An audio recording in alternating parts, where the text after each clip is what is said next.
السلام عليكم ورحمة الله وبركاته. الفيديو ده هنوضح مع حضراتكم عمل إنساني عظيم قام به المهندسين المغاربة في ليبيا من أجل منع كارثة جديدة، من أجل تصريف المياه، مجال الخبرة في السدود وتصريف المياه دون تجريف أو دون إغراق لمناطق أخرى في ليبيا. كان شيء مهم جدا وعامل مهم إن أنت إزاي هتتخلص من المياه المتراكمة بكميات كبيرة وفي نفس التوقيت دون تجريف جديد أو دون انحدار جديد يتسبب في مصايب أخرى للشعب الليبي. فكان لابد من الاستعانة بالمهندسين المغاربة من أجل إنقاذ هذا الأمر. لهم من الخبرة الكثير والكثير في مجال السدود، وبالتالي حضروا المهندسين المغاربة. هوضح لحضرتك بالفيديو ايه اللي حصل من خلال حضورهم، من خلال تمكنهم لتصريف المياه، والتي ستستمر على مدار 4 أيام كما قال أحد المهندسين، ثم بعد ذلك سيكون الأمر آمن مطمئن بإذن الله تعالى للشعب الليبي. برافو وشابوه.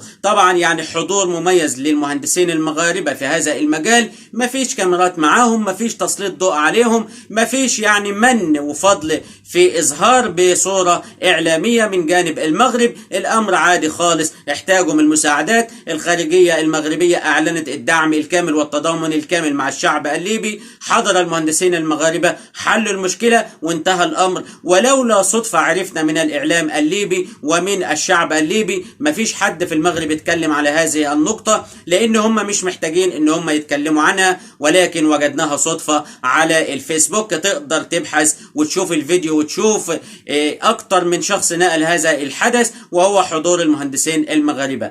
إنصافا يا شباب، شركة مسؤولة عن هذا الموضوع فيها مهندسين المغاربة، وكمان مستعينوا مع مهندسين فرنسيين موجودين معاهم، هم عندهم الخبرة والدراية الكاملة في مجال تصريف المياه المتراكمة خلف السدود دون تجريف أو دون انحدار، دون أن تلحق أي ضرر بالبنية التحتية أو بالسكان في أي مكان. وكان تدخل عظيم جدا من المساعدات الإنسانية التي قدمها المغرب إلى ليبيا في ظل أزمة أو في ظل الإعصار الذي دمر دارنا ليبيا وأودى بحياة الكثيرين. نسأل الله طبعا أن يتقبلهم في الشهداء وأن يعافي المصابين سواء في ليبيا أو سواء في مصر الذين كانوا يعملون على لقمة العيش في ليبيا، أو سواء في زلزال المغرب. طبعا هسيب لحضراتكم الفيديو ونرجع نكمل مع حضراتكم باقي الكلام.